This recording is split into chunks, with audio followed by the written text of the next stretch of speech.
మొత్తం కుల్లా చెప్తా, ఏం నది పడుకుంటా. ఎన్నిసార్లైనా క్వశ్చన్ అడగండి, అన్నీ చెప్తా. అధ్యక్ష, ఫస్ట్ ఎవడా యూజ్లెస్ ఫెలో దొంగ అన్నది 100 సార్లు అంట.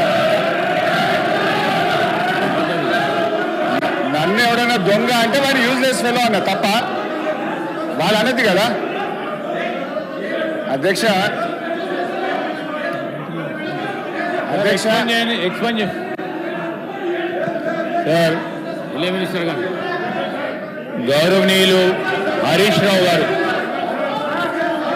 వారు మాట్లాడింది, వారు మైక్లో మాట్లాడలేదు సార్, ఎవరికి కూడా వినపడలేదు. వారు మాట్లాడింది మైక్లో వినపడదు. దాన్ని వారు తిరిగి వాపస్ అన్న తీసుకురావాలి, ఎక్స్ప్లెయిన్ చేయండి sir.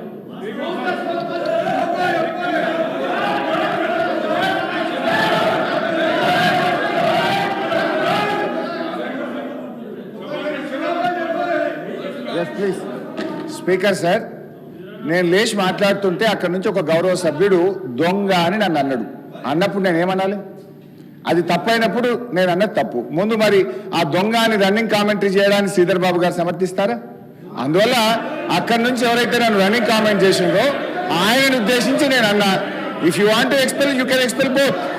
And Sridhar Babu should say, వాళ్ళకు కూడా చెప్పాలి అట్లా కామెంట్ చేయొద్దని. హరీష్ రావు గారు మాట్లాడిన మాటలు నేను అన్నోళ్ళే అన్నా, అనకపోతే లేదు. నన్ను ఎవరన్నా అంటే వాడిని నేను అన్నా, అనకపోతే లేదు. రైట్. బట్టి విక్రమార్క గారు చెప్పిన దాన్నే చెప్తూ అబద్ధాలని చెప్పే ప్రయత్నం చేశారు. బట్టి విక్రమార్క గారు మాట్లాడుతూ ఫామ్ వినాలి సార్. సార్ శ్రీధర్ బాబు గారు కూర్చోండి, నేను విడ్రా చేసుకున్నా కదా, ఇంకేంటి?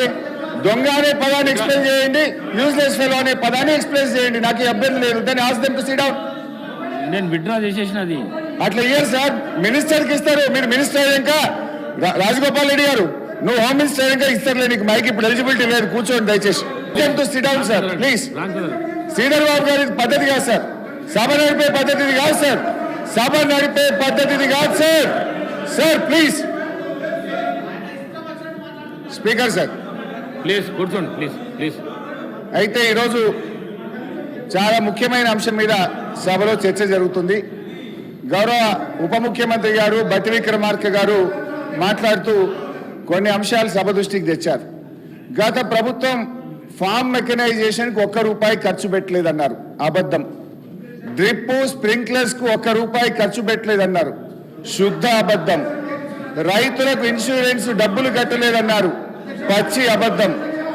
అదేవిధంగా మెస్ ఛార్జీలు పెంచలేదు అని చెప్పారు, అది ఇంకా పెద్ద అబద్ధం. అధ్యక్ష, ఆస్తులు అమ్మలేదు అని చెప్పారు.